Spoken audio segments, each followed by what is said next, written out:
Friends, welcome back to Ramesh cooking channel. ಇವತ್ತಿನ ವಿಡಿಯೋದಲ್ಲಿ ನಾನು ಮದುವೆ ಮನೆಗಳಲ್ಲಿ ಮಾಡುವಂತಹ ಹೆಸರು ಕಾಳು ಮತ್ತು ಬೀನ್ಸ್ ಪಲ್ಯ ಯಾವ ರೀತಿ ಮಾಡೋದಂತ ತೋರಿಸ್ಕೊಡ್ತೀನಿ. ತುಂಬ ರುಚಿಯಾಗಿರುತ್ತೆ ಇದು. ಬನ್ನಿ ಇದನ್ನು ಯಾವ ರೀತಿ ಮಾಡೋದಂತ ನೋಡೋಣ.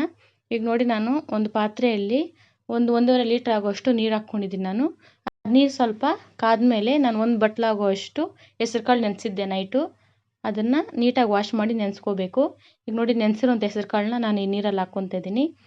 ಇದ್ರ ಜೊತೆಲೆ ನಾನು 1 ಬೌಲ್ ಆಗುವಷ್ಟು ಬೀನ್ಸ್ ಸಣ್ಣದಾಗಿ ಕಟ್ ಮಾಡಿ ಹಾಕ್ಕೊತಾ ಇದ್ದೀನಿ. ಇದನ್ನು ನಾನು ಹಾಕ್ಕೊಂಡು ಈ ಬೀನ್ಸ್ಗೆ ಮತ್ತು ಕಾಳಿಗೆ ಉಪ್ಪಿಡಬೇಕಲ್ಲ, ಎಷ್ಟು ಉಪ್ಪು ಬೇಕೋ ಅಷ್ಟು ನೋಡಿ ಉಪ್ಪು ಹಾಕ್ಕೊತಾ ಇದ್ದೀನಿ. ಹಾಕ್ಕೊಂಡು ಒಂದ್ಸಲ ನೀಟಾಗಿ ಮಿಕ್ಸ್ ಮಾಡಿಬಿಟ್ಟು ಇದನ್ನು ಲಿಡ್ ಮುಚ್ಚಿ ಒಂದು 10 ನಿಮಿಷ ಇದನ್ನು ಬೇಯಿಸ್ಕೊಂಡ್ರೆ ಸಾಕು. ಹೆಸರು ಕಾಳು ಬೇಗ ಬೆಂದೋಗ್ಬಿಡುತ್ತೆ.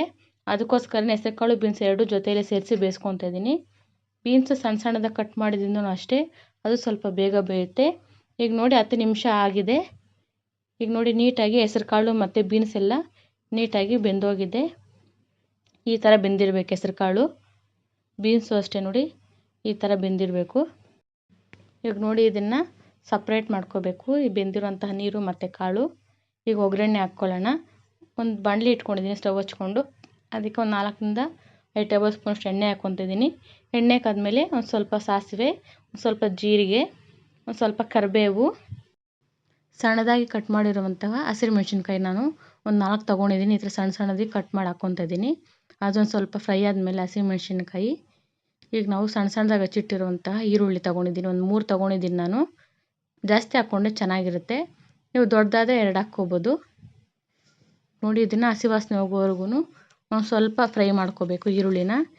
ಈಗ ಸ್ವಲ್ಪ ಈರುಳ್ಳಿ ಫ್ರೈ ಆದಮೇಲೆ 1/4 ಟೀ ಸ್ಪೂನಷ್ಟು ಅರಿಶಿನ ಹಾಕ್ಕೊತಾ ಇದ್ದೀನಿ. ಅರಿಶಿನ ಹಾಕ್ಕೊಂಡು ಅದನ್ನು ಒಂದ್ಸಲ ಮಿಕ್ಸ್ ಮಾಡ್ಕೊಳ್ಳೋಣ. ಈಗ ಮಿಕ್ಸ್ ಆದಮೇಲೆ ನಾವೇನು ಬೇಯಿಸಿಟ್ಟಿದ್ದೇವಲ್ಲ ಹೆಸರು ಕಾಳು ಮತ್ತು ಬೀನ್ಸು, ಅದನ್ನು ಹಾಕ್ಕೊತಾ ಇದ್ದೀನಿ.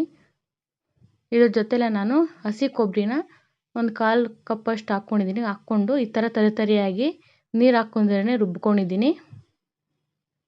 ಹಾಕ್ಕೊಂಡು ಈಗ ರುಚಿಗೆ ತಕ್ಕಷ್ಟು ಉಪ್ಪು ಹಾಕ್ಕೊತಾ ಇದ್ದೀನಿ. ಕಾಳು ಬೇಯಿಸ್ಬೇಕಾದ್ರೂ ಉಪ್ಪು ಹಾಕಿದ್ದೀವಿ. ಈಗ ಪಲ್ಯಕ್ಕೆ ನೋಡಿ ಹಾಕ್ಕೊಳ್ಳಿ, ಇಲ್ಲ ನಿಮಗೆ ಅದೇ ಸರಿ ಹೋಗಿದೆ ಕಾಳಿಗೆ ಉಪ್ಪು ಹಾಕಿರೋದಂದರೆ ಹಾಕ್ಕೊಳ್ಳೋಂಥ ಅವಶ್ಯಕತೆ ಇರೋದಿಲ್ಲ ಪಲ್ಯದಲ್ಲಿ. ಆದರೆ ನೋಡಿ ಉಪ್ಪು ಹಾಕ್ಕೋಬೇಕಾಗತ್ತೆ ನಾವು ಟೇಸ್ಟ್ ಮಾಡಿ.